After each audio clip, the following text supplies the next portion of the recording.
Cette semaine à Pamplemousse Sucré, on plonge au cœur de l'univers créatif de Claire Morrison. Elle est une chanteuse et une multi-instrumentiste folk et pour son dernier album Where Do You Go at Night, elle a décidé d'avoir tous ses musiciens préférés sur l'album. Elle l'a donc enregistré entre Montréal et Winnipeg. Rien de moins, elle vient donc nous raconter comment ça s'est passé l'enregistrement de cet album. Sur ce, je vous souhaite une bonne écoute.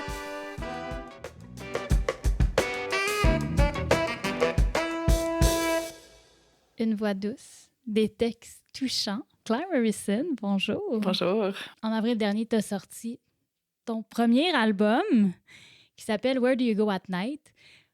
Où as-tu pris ce titre?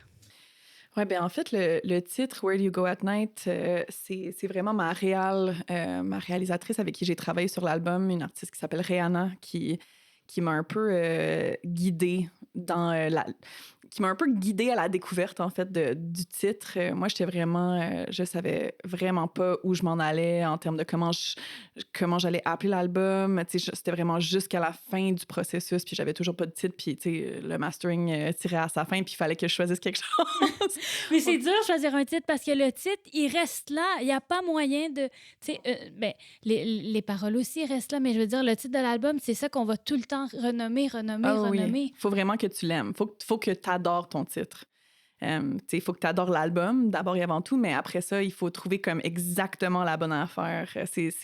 Honnêtement, choisir des titres, c'est quand même l'enfer.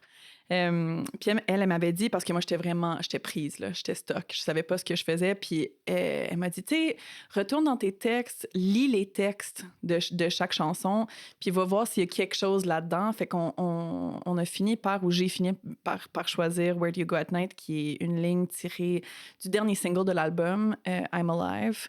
Puis j'ai trouvé ça parfait parce que justement, l'album est un peu, tu sais, c'est un peu une promenade nocturne déjà à la base. Tu sais, on va vraiment dans des sujets un peu plus cachés, un peu plus intimes, un peu plus sombres.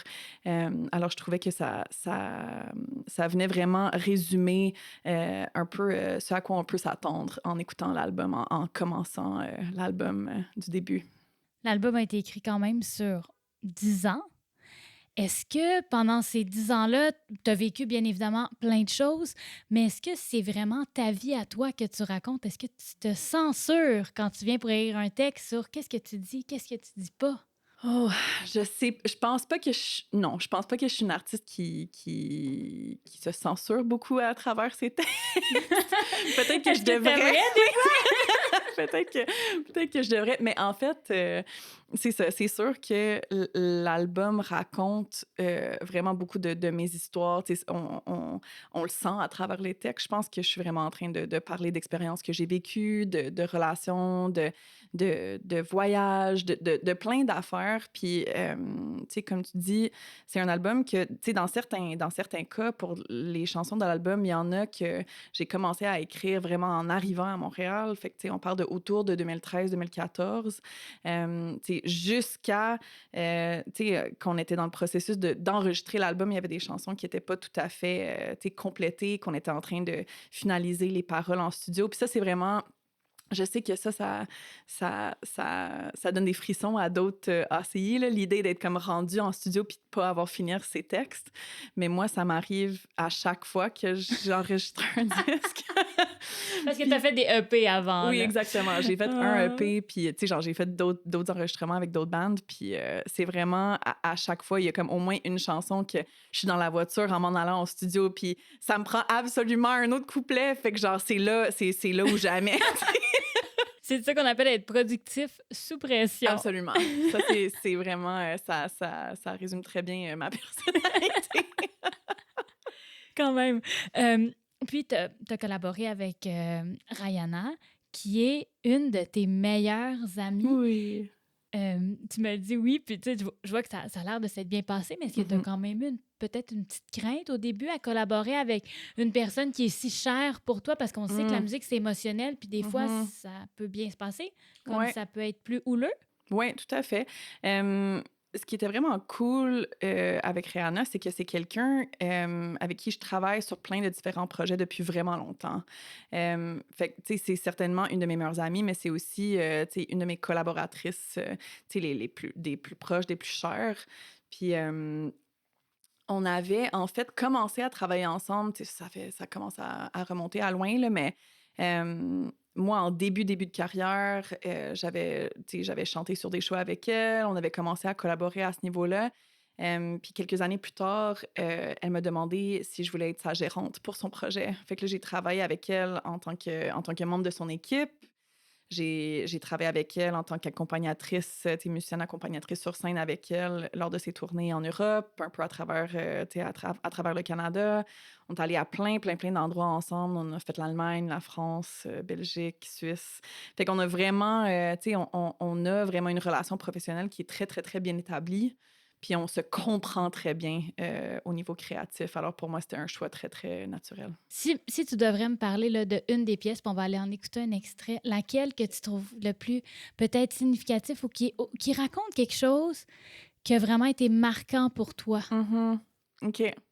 En fait, oui, moi, comme il y a une chanson sur l'album qui est vraiment un peu comme la petite weirdo, genre, qui est comme. Moi c'est un peu comme ma undercover préférée de l'album. Fait qu'on peut aller avec ça, je pense. J'essaie de penser si c'est la bonne.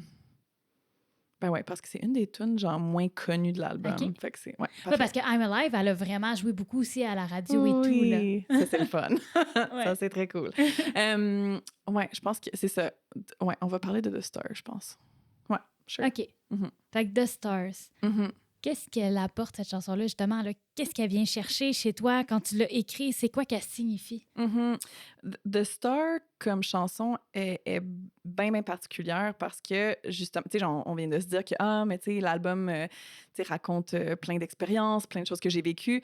Mais The Star, c'est vraiment l'exception à cette règle-là.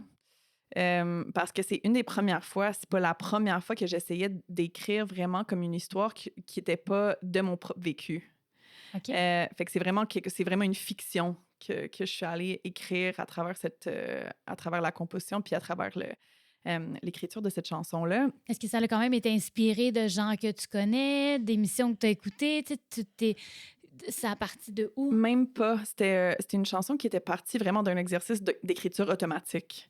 OK. Tu sais, fait que pour ceux qui savent pas c'est quoi, tu sais, c'est vraiment que généralement, tu vas mettre un timer, puis tu vas juste commencer à écrire. Puis le but, c'est pas nécessairement que tu es en train de comme, même, tu sais, genre, les phrases ont même pas besoin d'avoir du sens, là. C'est vraiment, t'écris un peu n'importe quoi. L'important, c'est qu'il y a des mots qui sortent, puis que t'arrêtes jamais d'écrire. Puis pour moi, ça, c'est une manière de rentrer dans une toune que je trouve très efficace, puis c'est une manière très fructueuse pour moi d'écrire ou de commencer quelque chose. Puis j'avais fait un exercice de comme manipulation de texte par la suite qui m'avait été montré par une artiste qui s'appelle Becca Stevens. Pendant que j'étais en train d'écrire beaucoup des chansons de l'album, j'avais fait des masterclass avec elle en ligne pendant la pandémie. Elle, c'est ça, c'est une artiste, tu sais, folk, jazz, un peu orchestrale, est basée à New York. Puis, tu sais, c'est vraiment pour moi une grande inspiration. J'adore sa musique, puis c'est vraiment une artiste que je suis depuis très longtemps, fait qu'avoir la chance d'avoir ce contact-là avec elle, puis d'apprendre plein d'affaires d'elle, c'était vraiment incroyable. Puis c'est vraiment grâce à ces masterclass-là que The Star a vu le jour. Et est-ce que tu peux dire un peu c'est quoi qu'elle raconte, The Stars? The Star, c'est... ben pour moi, en tout cas, ça dépend. T'sais, après, les gens, ils l'écoutent puis ils peuvent un peu en tirer leurs propres conclusions. Mais pour moi, c'est l'histoire d'un couple que il y a une personne dans le couple qui a été malade longtemps puis qui est décédée. Puis The Star raconte un peu l'expérience de l'autre personne qui reste. Fait que c'est vraiment... pour moi, cette chanson-là évoque des images qui sont, pour moi, en tout cas, tellement, tellement claires que je vois vraiment comme l'endroit où cette personne-là habite toujours dans l'absence de cette autre personne. Puis, on dirait vraiment comme pour moi un petit chalet dans le bois. Puis la personne est vraiment isolée. Puis elle raconte un peu son deuil puis son expérience d'avoir un peu vécu la maladie de cette autre personne seule. Mais au niveau de l'arrangement aussi, c'est une chanson qui contient plusieurs de mes affaires préférées qu'on a mis sur l'album. J'adore les harmonies sur cette chanson-là. J'adore le jeu entre la guitare acoustique et la contrebasse. Fait que pour moi, c'est vraiment une chanson... pour moi, c'est un peu... c'est pas nécessairement comme une chanson que j'aurais été à l'aise de lancer en single, mais pour moi, c'est vraiment comme une des chansons... c'est pas la chanson bijou pour moi de l'album. Bon, on en écoute un extrait. My cold cheek pressed up to the radiator. Don't think I wanna move anymore. Winter mornings welcomed watching birds on the feeder. It's the weakest link I'm looking for. You are the star shining bright like a tin can, cut out with shapes lit up inside. Oh,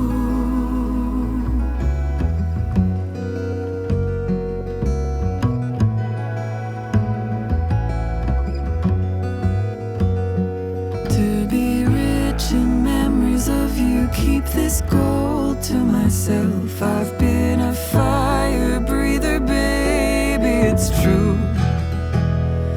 Oh, here I am, months later, I'm still writing in rhymes. I'm so scared I'll forget, please pull me through. Tes textes sont poétiques. Il y a Merci. Non, mais poétique et j'ai envie de dire rempli un peu de métaphores également, ce qui n'est pas nécessairement quelque chose que plusieurs artistes vont faire. Est-ce que tu t'en fais un devoir? Pour moi, les textes sont très, très, très importants. Tu sais, dans mon processus créatif, dans la musique que j'aime écouter aussi, tu sais, genre, j'ai fait référence à Becca Stevens tantôt, mais ça, tu sais, elle aussi, c'est une artiste qui a vraiment des textes qui sont détaillés, qui viennent vraiment évoquer des émotions, qui sont très, très imagées aussi. Fait que je pense que, tu sais, j'écris le type de musique que j'ai écouté en grandissant puis que j'aime écouter. Puis c'est ça. C'est vrai que pour moi, si le texte tient pas, c'est parce que la chanson est pas prête. OK. Mais après, je pense que ça, c'est quelque chose qui est plus typique, justement, du style de musique que je fais aussi. Tu sais, que dans le folk, il y a vraiment comme une longue tradition de faire de la musique qui est un peu comme de la poésie en musique. Puis je pense que, j'espère en tout cas que je suis en train de continuer cette tradition à ma manière. Justement, tu fais du folk. Qu'est-ce qui t'a amené vers ce style-là? Est-ce que t'en écoutais même adolescente? Parce que l'adolescence, c'est quand même pas encore si loin. Hein? On peut pas... Non. À mi-chemin, si on peut dire. on peut dire. Ça fait pas si longtemps que ça que t'es adolescente. Est-ce que c'est quelque chose que t'écoutes adolescente? Est-ce qu'à la maison, tes parents écoutaient du folk parce que tu viens du Manitoba? Ouais, même enfant. Tu sais, pour moi, comme faire de la musique folk, c'était vraiment... tellement naturel que je m'en suis même pas posé la question. Là. C'est vrai que oui, j'ai grandi dans un milieu où la musique folk, on pourrait dire, prend vraiment beaucoup plus de place comparé au Québec, par exemple, ou comparé à d'autres endroits au Canada. Mais je pense qu'il y a vraiment comme ce rapport entre les prairies canadiennes et la musique folk qui est fort. Fait que moi, en grandissant, oui, c'est sûr que mes parents écoutaient énormément de musique folk des années 60, 70. Fait que j'ai certainement grandi avec tout ça. Puis j'ai grandi dans une maison où il y avait tout le temps de la musique. Okay. Tout le temps. Est-ce que tu fais encore ça aujourd'hui ou tu as besoin de silence? Ben, c'est drôle que tu me poses la question parce que moi, comparé, mettons, mon père du matin au soir, il écoute de la musique. Genre, du moment où il se lève. Le cadran sonne, c'est la Il met radio quelque chose. et ça a pas ça arrête 100%. jamais. 100%. Puis moi, je suis devenue une adulte qui a beaucoup plus besoin de silence que mes parents. Parce que ma mère était pareille, là. Elle mettait de la musique tout le temps aussi. Fait que, tu sais, genre, ils étaient les deux très, très bien agencés de cette manière-là. Mais moi, tu sais, après mon déménagement à Montréal, puis tu sais, genre, quand j'ai commencé à avoir mes premiers apparts, je me suis rendu compte vraiment que je passe beaucoup de temps chez moi dans le silence parce que j'en ai besoin. Je te comprends entièrement. Je te comprends, moi aussi. Il y a pas tant de musique qui joue chez moi ou des podcasts. En fait, j'aime ça en mettre quand je dois faire une tâche qui me tente pas. Ah oui, je comprends. Moi aussi. C'est tu sais, genre de faire le lave-vaisselle en écoutant un podcast ou de Oui. la musique ou des choses comme ça. Puis j'apprécie full en écouter. Tu sais, je fais un balado sur des artistes, visiblement, j'aime ça. Mais c'est tellement... On dirait qu'avoir le vide, tu sais, des fois, on dit qu'il faut s'ennuyer dans la vie pour être créatif, mais Oui. je pense que quand il y a ce vide-là, ça nous permet aussi de réfléchir et de faire de la place Oui. dans notre tête à Oui. autre chose. Ben, surtout de nos jours, là, que j'ai l'impression qu'il y a tellement de concurrence tout le temps pour notre attention, puis on est saturé. Je sais pas si c'est comme ça que toi, tu te sens dans le jour de... Il Juste n'y a dans rien le qui me fait quotidien, plus de c'est- bien que de partir quelque part ou que je ne peux pas avoir mon cellulaire. Ah oui. Ou être avec des gens qui sont pas sur leur cellulaire. Puis comme Mhm. tu sais, je le laisse dans l'auto pour la fin de semaine. Puis c'est fini. Ouais. Ah oui, c'est essentiel, Ça je fait pense. tellement de bien au cerveau. Puis Mhm. Bon, mais c'est ultra dur à faire. Oui. On Ouais. pourrait parler, on pourrait faire un podcast complet Ah oui, sur juste mon là-dessus, là, addiction oui, au certainement. cellulaire.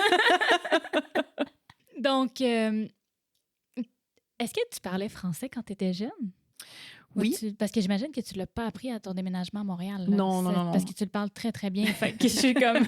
Mais il y en a qui sont très bons avec les langues aussi. Ça aurait pu... Oui, ça aurait pu. Il y a des gens... C'est ça, en effet, il y a des gens qui arrivent ici puis qui apprennent le français puis que ça se passe full bien. Mais en fait, moi, j'ai grandi dans un milieu vraiment très, très bilingue. Tu sais, on parlait français et anglais à la maison. Mes deux parents étaient traducteurs pour le gouvernement fédéral. C'était ça Wow. leur travail. Fait que...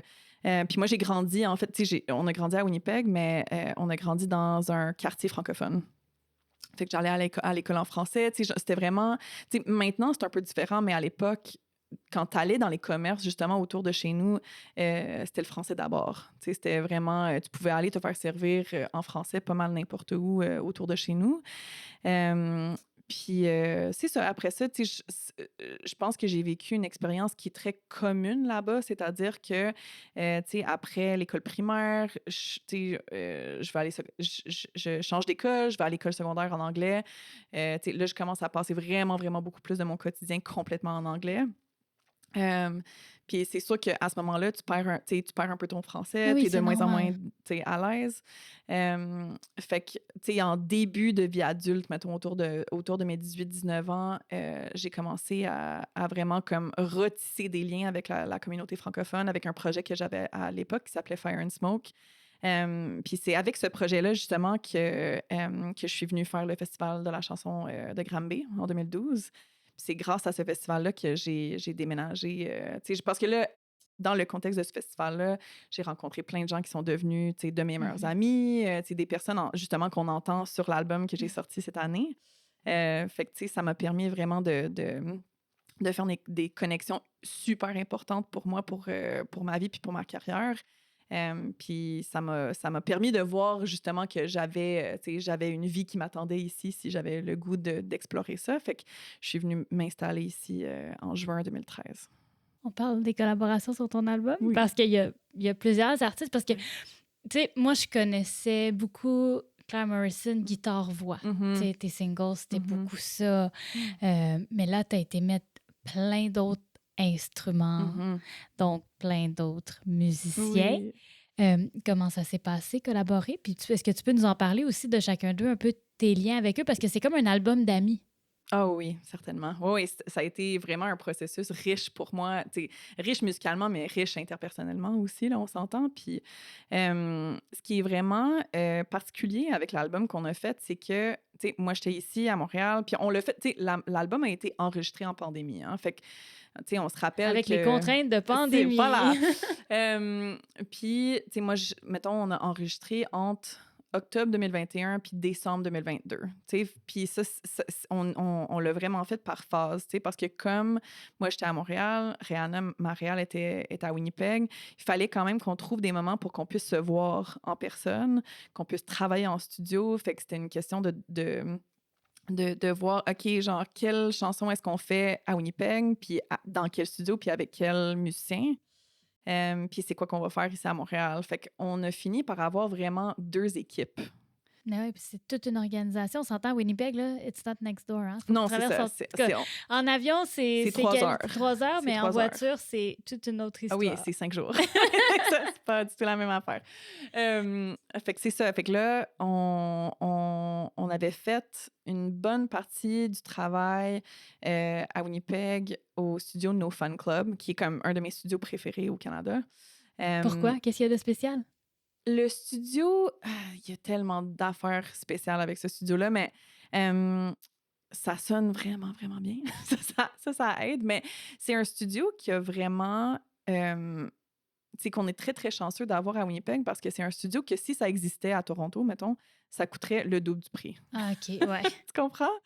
Puis nous, on a accès à ce studio-là qui est vraiment, classe mondiale, qui est magnifique en plus visuellement. Tu revois, là, il y a comme, il y a des photos justement sur Instagram de comme nous qui travaillons en studio, mais c'est vraiment un studio où les propriétaires ils ont compris que comme quand tu viens en studio, l'ambiance aide le processus, le processus créatif puis le processus d'enregistrement, ça a un impact. No Fun Club, t'arrives puis t'es comme, c'est magnifique, je me sens vraiment comme dans un cocon, je me sens dans une petite bulle qui est comme à part. Ça te permet vraiment de, comme tu fermes la porte du studio puis t'es comme, OK, genre, je me concentre juste sur mon projet, je me concentre juste sur ce que je viens faire aujourd'hui, puis moi, à chaque fois que je vais là, je me sens vraiment chanceuse d'y être. Fait que c'est l'ambiance. Ils ont investi en cocooning. Oui, en cocooning, puis aussi en matériel, là, en gear. C'est vraiment c'est incroyable. Puis, les ingés sont là-bas aussi, sont vraiment nice. Puis c'est juste, c'est ça, c'est vraiment une place merveilleuse pour travailler. Fait qu'on a travaillé là. On a travaillé aussi ici à Montréal, mais genre on a traqué des affaires à mon appart. On a traqué à un studio qui s'appelle Studio Malamute, qui est comme le studio maison de Jérémy Essiambre, que vous connaissez peut-être de son projet La Faune, entre autres. On a enregistré dans des Airbnb où on a monté des studios un peu à l'arrache parce qu'il fallait vraiment traquer des affaires, parce qu'il fallait que ça finisse. Mais ça doit pas être évident, par contre, pour la personne qui fait le mixage du son après, quand ça vient de plusieurs endroits différents, parce que c'est tellement important, la sonorité. C'est un peu comme si aujourd'hui, on n'était pas dans la même pièce. Exact. Après, faire que les sons fit... 100%. C'est une magicienne. 100%. Fait qu'on a vraiment... on a dû... juste au niveau de l'organisation des fichiers, là, ça représente... J'ai comme mal à la tête juste quand t'en parles. Extraordinaire. Oh oui, fait que c'est surtout Rihanna qui s'en est occupée, puis j'en suis éternellement reconnaissante, là, mais parce qu'on a vraiment enregistré, mettons, on pourrait dire Studio No Fun Club, Studio Malamute, on a enregistré chez Frédéric Levac, qui a mixé l'album aussi. Lui, il a un studio chez eux en Ontario, fait qu'on est allé là-bas. On a enregistré dans au moins 3 apparts différents. Puis il fallait genre remettre le tout ensemble puis faire de ça un album. Fait que ce qu'on peut dire par contre, c'est 1 point pour la détermination. Peut-être même 2, 3. Oui. Ouais, je prendrais les 3 points, je pense. Ouais, c'est assez incroyable. Fait que là, on a beaucoup parlé des réalisateurs, des gens qui ont été là, des gens qui ont été présents aussi pour juste monter le matériel et tout et tout. Mais c'est qui les musiciens qui ont joué sur l'album? Oui, alors sur l'album, on a vraiment une méga équipe, là. On peut entendre sur l'album, entre autres, Marika Galea, qui est une contrebassiste basée... en fait, maintenant, elle est basée au Manitoba, mais je l'ai rencontrée quand elle habitait à Montréal.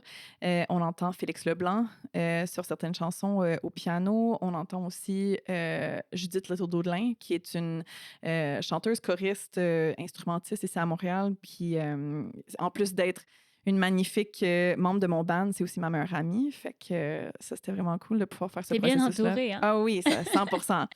Rihanna, elle joue énormément d'affaires sur l'album. Fait que c'est vraiment elle qui s'est occupée de... Tu sais, on l'entend faire des chœurs, mais elle s'occupe aussi de comme quasiment toutes les synthés.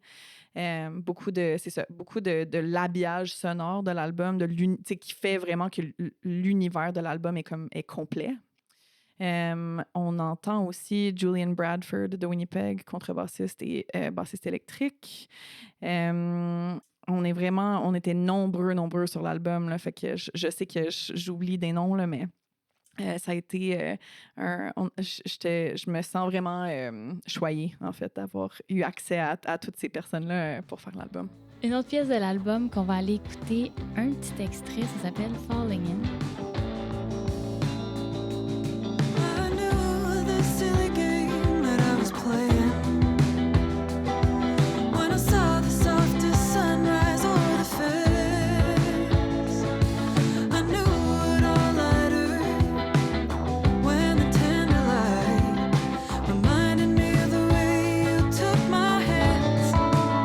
And you told me we're gonna burn, though make the sweetest flame. Yeah, we're gonna burn, though make the sweetest flame. Yeah, we're gonna burn. Donc, cette pièce que c'est toi qui l'as écrite. D'ailleurs, tu as écrit tous les textes de l'album.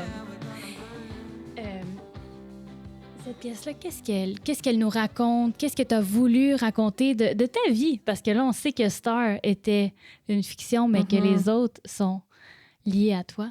Oui, tout à fait. Ben, Falling In, c'est une chanson qui a été particulièrement le fun à faire pour l'album parce que c'est une chanson de mon passé que je me suis permise de reprendre. Alors, si, tu sais, pour celles-là qui connaissent mon EP de 2013, Here's to You, Here's to Me, c'est une chanson, en fait, c'était la première piste sur ce EP-là, que j'avais faite en version très, très, très différente à l'époque. Et quand on s'apprêtait à enregistrer l'album, j'avais vraiment regardé cette tune-là en me disant, ah, tu sais, genre, 10 ans, quasiment 10 ans plus tard, j'aimerais ça avoir l'occasion de vraiment la refaire puis de la rhabiller autrement. Alors pour moi, c'était un peu... mais on n'a pas fait ça en blague, mais c'était vraiment comme... J'avais le goût de rendre cette chanson-là un peu moins sérieuse. Tu sais, la première version de la chanson, c'était, on l'avait fait vraiment plus en folk, un peu moody, un peu sombre, full band à l'époque, tu sais, en 2012-2013. Puis là, tu sais, avec Rihanna, j'étais comme, tu sais, j'ai le goût de faire comme une version rock de cette chanson-là. J'ai quasiment le goût que ça, tu sais, genre, il y a plein de référents un peu dad rock, justement, dans comment on a fait, tu sais, les effets qu'on a choisis, les pédales qu'on a choisis pour les guitares. On avait vraiment le goût de faire quelque chose qui avait un petit peu plus de... un petit peu moins de tristesse puis un petit peu plus de torque, mettons. OK. Alors, Falling In, tu sais, genre, à la base, c'est une chanson que j'ai écrite pour une de mes premières blondes. Genre, ça fait, tu sais, ça commence à... Back in the day. C'est ça, genre, on pourrait même dire... High school. oui, c'est ça, voilà. Ou juste après, puis, tu sais, c'est vraiment une chanson de premier amour qui vire un peu mal. Là. Un bon drama l'aide de lesbienne. Absolument, 100%. Vous avez pas aidé, c'est quoi? Ultimate Queer Love. Non. C'est une joke. Non, mais c'est vrai que comme toutes les relations, là, comme toutes les relations quand on est jeune, ça peut virer rapidement. Tu sais, les émotions, les hormones et tout, on est tout ça, là, oui. Fait que t'avais fait cette chanson, dans le fond, pour elle, suite à... Ben pour toi, en fait, te libérer de ta rupture, j'imagine, oui, psychologiquement. Oui. Puis, tu sais, genre, mettons, c'est comme quand je regarde cette chanson-là, vraiment, comme maintenant, c'est vraiment pour moi comme comme un peu ma première chanson de bébé queer, là, genre de... Alors, elle a quand même une place privilégiée dans mon cœur. Puis, est-ce que c'est quelque chose qui est important pour toi que quand les gens l'écoutent, sachent que c'est une relation entre deux femmes? Oh non, pas du tout. OK. Je m'en fous. OK. Non, mais il y en a qui aiment ça, le mettre de l'avant. Tu sais, Ouais. on pense à Soraya, on pense à Calamine. Tu sais, c'est Ouais. vraiment... Ils vont le mettre de l'avant. Ouais. Toi, tu laisses ça un peu les gens qui... Ils peuvent se peu importe leur orientation, ils peuvent vraiment se sentir. Se projeter dans l'histoire ou se projeter dans ce qui est décrit. Mais tu sais, j'en sais pas non plus, tu sais, juste pour clarifier, là, c'est pas non plus dans un but de cacher quoi que ce soit. C'est juste, moi, généralement, j'ai vraiment tendance aussi à écrire des textes où je parle beaucoup, tu sais, à la deuxième personne, là, que je suis vraiment en train de parler à quelqu'un. Et ça, nécessairement, beaucoup du temps, il va y avoir une ambiguïté au niveau du genre. Fait que c'est vraiment, je pense que c'est vraiment plus parce que généralement, quand j'écris, je suis en train de m'adresser à la personne. Alors, ça doit faire des chansons tu sais, très, très intimes, très personnelles pour certaines personnes sur la planète Terre. Mais je pense aussi que justement, ça donne de la flexibilité au niveau de n'importe quel auditeur qui écoute, de se mettre un peu à ma place ou à la place de l'autre personne. OK. Mm-hmm. Cet album-là, bien évidemment, c'est pas que guitare et voix. Est-ce que tu as réfléchi à si justement tu laissais tomber ta guitare pour cet album-là et que tu décidais d'y aller seulement en voix? Est-ce que ta guitare, ça va te rassurer? Comment ça se passe? C'est quoi ta relation avec la guitare? Pour moi, c'était important que je demeure quand même instrumentiste sur l'album. Puis justement, entre Rihanna puis moi, on joue vraiment, vraiment beaucoup de ce qu'on entend sur l'album. Genre, à part quelques exceptions, c'est moi qui ai fait quasiment toutes les guitares, par exemple. Puis on entend de la guitare acoustique, électrique, on entend plein de différentes manières d'incorporer ces instruments-là. Mais j'avoue que j'aurais de la misère à m'imaginer faire un album où je faisais que chanter. OK. Je pense que il y a plus de chances à l'avenir que je rajoute encore d'autres instruments, que je fasse un peu plus de... parce que je joue de d'autres affaires aussi. J'ai un background en flûte traversière aussi. On avait pensé justement à en mettre sur l'album, puis finalement, juste avec comme l'univers sonore qu'on était en train de créer, ça fitait pas vraiment.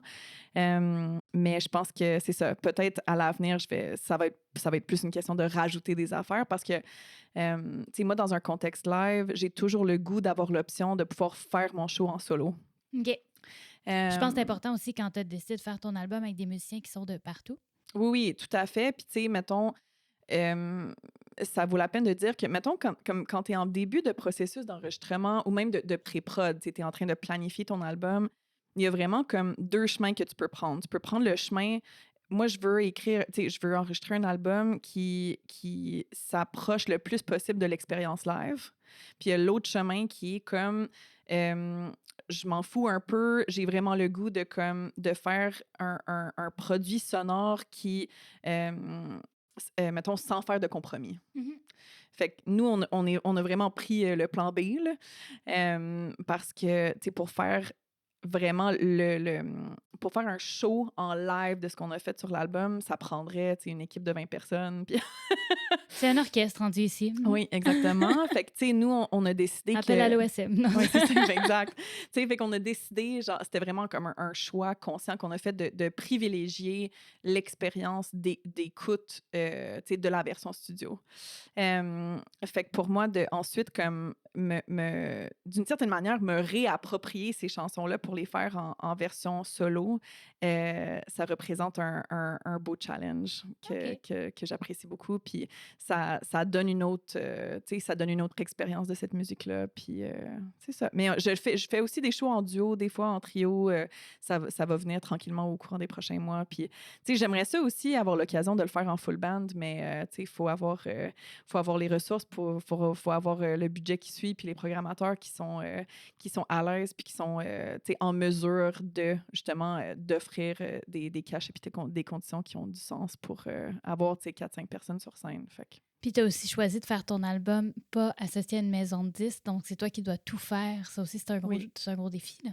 Oui, en effet. Je suis comme quasiment 100% indépendante pour le moment. Puis, tu sais, oui, j'ai sorti mon album en indépendant. J'ai regardé un peu pour... tu sais, j'ai considéré la possibilité de sortir avec un label, mais j'avais pas trouvé un assez bon fit, tu sais, avant de commencer à sortir des singles pour me dire comme, OK, oui, je suis confiante, j'y vais, on fait ça comme ça. Fait que c'est pour ça que j'ai fait ce choix-là. Puis, tu sais, il y a certains avantages, évidemment, qui viennent avec rester indépendant. Ça, c'est sûr. T'as carte blanche. Exactement. Puis, tu sais, genre, je suis propriétaire de mes masters, puis moi, c'est moi qui décide. Tu sais, c'est moi qui décide ce que je fais avec ces masters-là, puis j'ai pas besoin de poser de questions ou de demander la permission à qui que ce soit. Là. Ça demeure comme 100% mon produit. Puis ça, jusqu'à ce que j'entre en contact avec un organisme ou avec un label, avec un individu avec qui j'ai vraiment le goût de partager ces droits-là, ben ça va demeurer en indépendant comme projet, je pense. Ouais. Le balado, il s'appelle Pamplemousse sucré. Fait qu'il y a des questions amères et il y a Excellent. des questions sucrées. Tu as le droit à 3 questions totales. OK, À parfait. côté de toi, c'est les questions sucrées et ici, c'est les questions amères. OK. Tu y vas comme tu veux, tu es libre. Oh mon Dieu. OK. Commençons par le sucré. Ça, c'est amer. Non, c'est sucré. T'as raison, c'est sucré. OK, j'étais comme... Ben, je pense. Quel est le prochain instrument que tu aimerais apprendre à jouer? En fait, c'est une question vraiment pertinente pour moi en ce moment parce que je commence tranquillement à apprendre la mandoline. OK. C'est ça, j'ai une amie qui m'a prêté une très, très, très belle mandoline qui est maintenant chez nous. Puis moi, en fait, c'est parce que, tu sais, mettons, en folk, puis moi, tu sais, avec mon projet à moi, c'est du folk pas mal plus alternatif, tu sais, surtout avec l'album qui vient de sortir.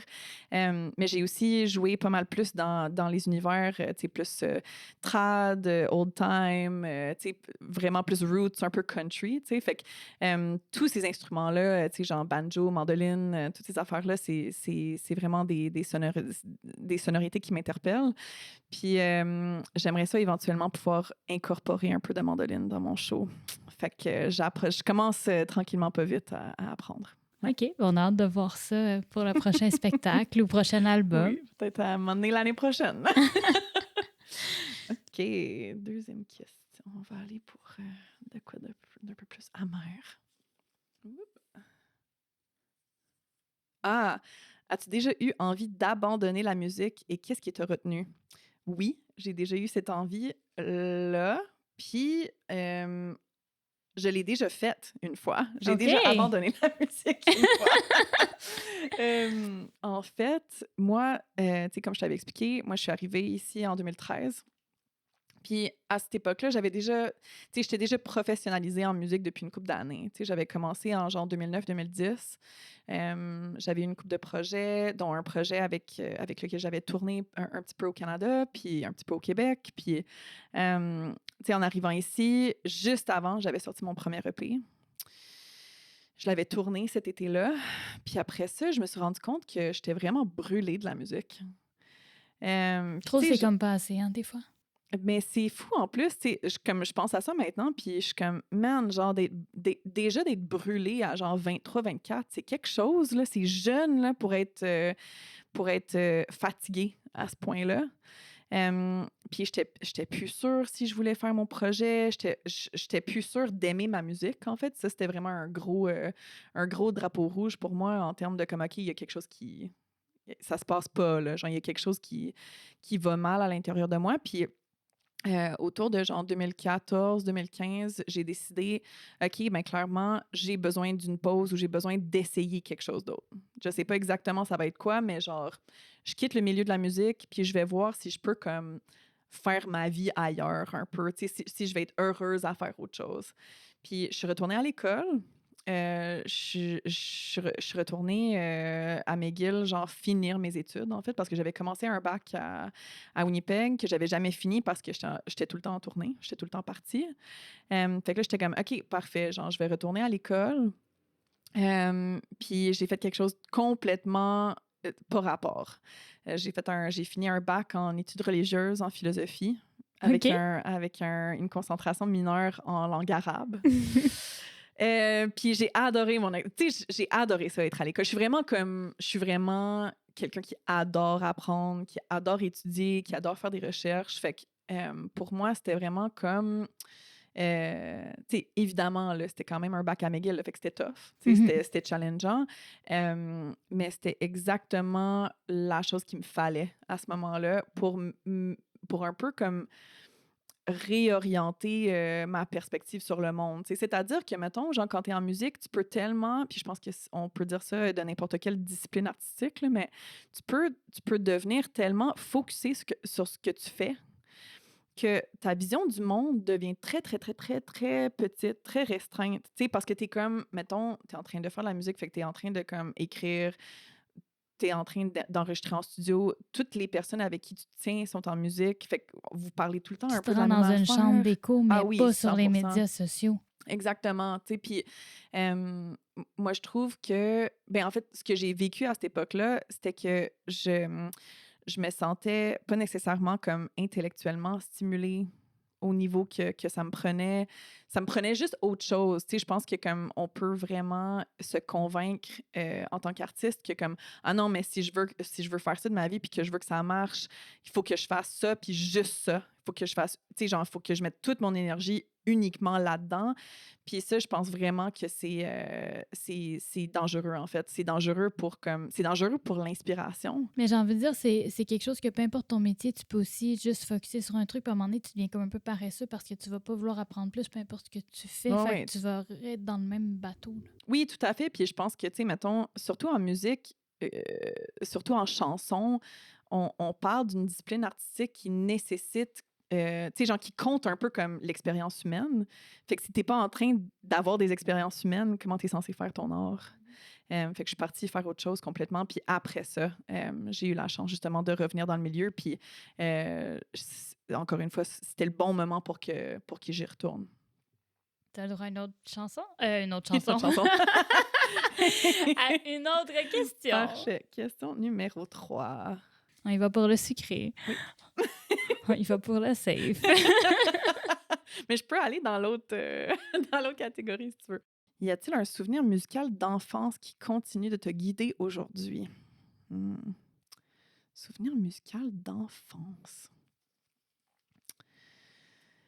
C'est pas exactement un souvenir d'enfance, mais c'est un souvenir de comme adolescence / jeune adulcie, mettons, si on peut aller là-dedans.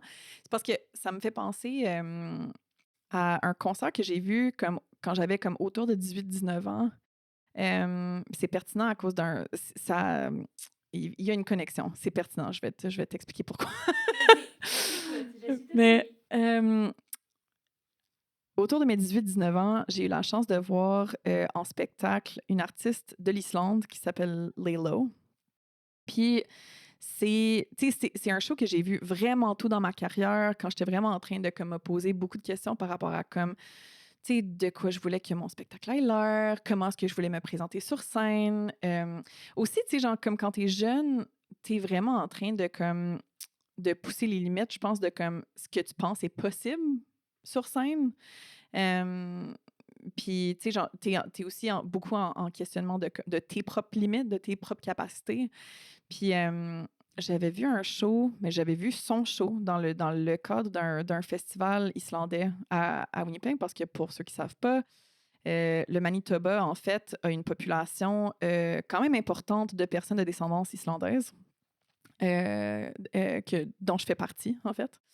Et du côté de mon père. Puis moi, j'étais allée voir son show, était en plateau triple avec, entre autres, Leif Volbeck, qu'on connaît d'ici.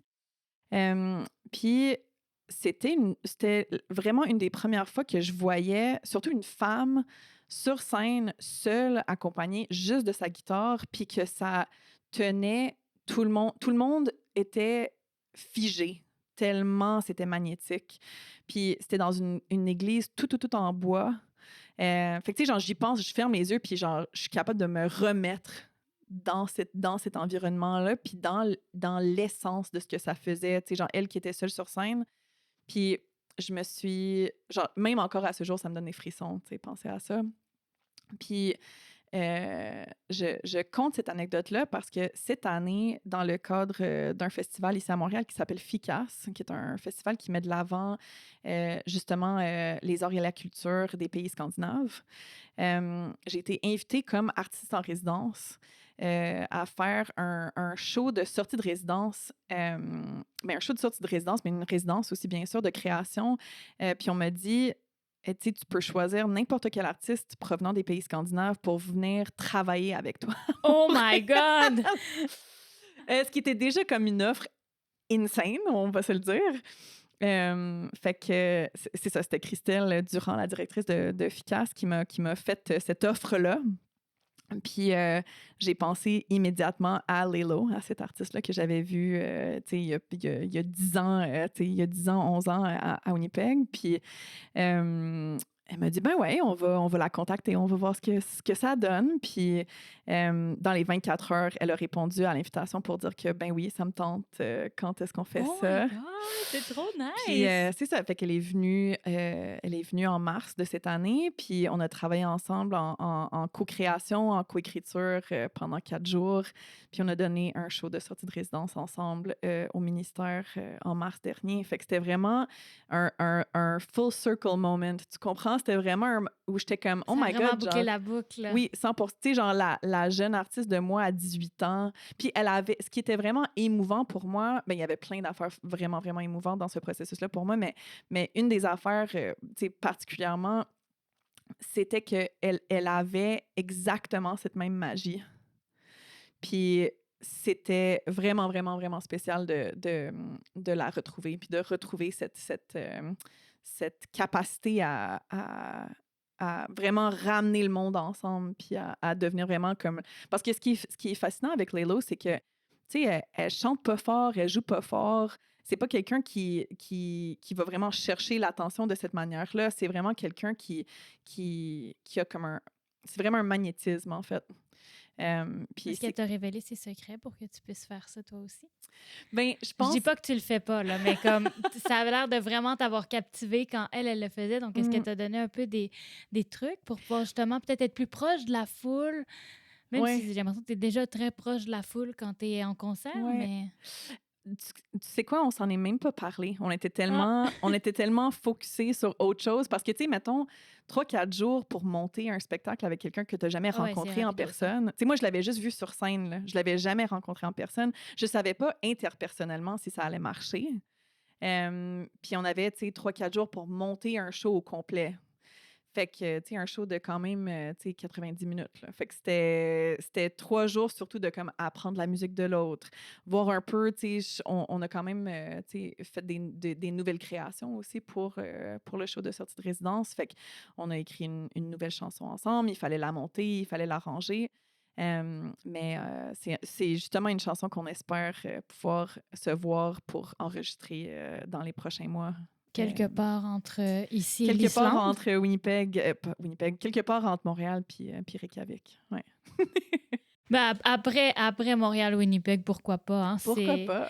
ça me semble très possible, connaissant tes capacités à te déplacer. Mm-hmm.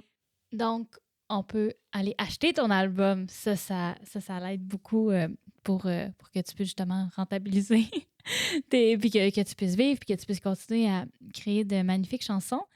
Au cours des prochains mois, qu'est-ce qui s'en vient pour toi? Hey, bonne question. Dans les prochains mois, ben, en fait, c'est intéressant parce que d'habitude, c'est pas comme ça que ça se passe pour moi. Généralement, quand je suis comme en post-sortie d'album, je me sens quand même...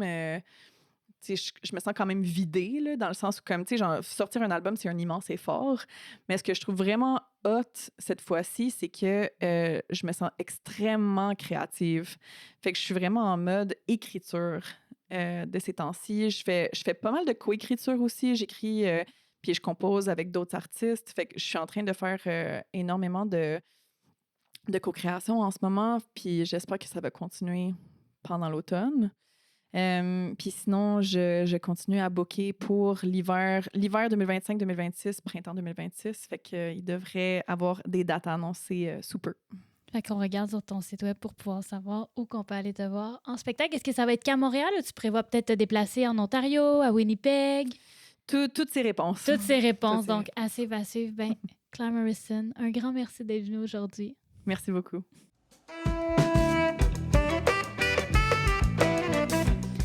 Pour pouvoir suivre sa carrière artistique, vous trouverez toutes les informations dans la description du balado. Je suis Maude Ravenel, merci d'avoir écouté Pamplemousse sucré et au plaisir de vous revoir dans le prochain épisode.